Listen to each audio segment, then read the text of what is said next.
এরে মুমিন, কেমন দামি কিতাব, বলে যেই আল্লাহ রব্বুল আলামিন কত ফেরেশতা আল্লাহ তৈরি করেছেন, এই সমস্ত ফেরেশতাদের মধ্যে আমার মালিক জিব্রাইল আলাইহিস সালামের সম্মান যত বাড়াইছেন, অন্য কোনো ফেরেশতার এত সম্মান দেয় নাই।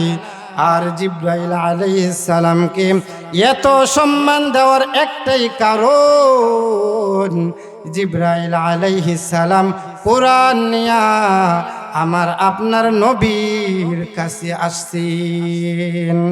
এ কোরআন কত দামি কিতাব, বলে আল্লাহ রাব্বুল আলামিন 12টা মাস দুনিয়ার মধ্যে দিয়েছেন।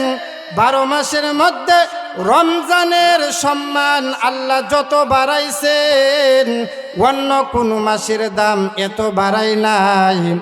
আর রমজানের সম্মান এত এত বাড়াইবার একটাই কারণ, আল্লাহ এই রমজানের মধ্যে কুরআন নাজিল করেছেন।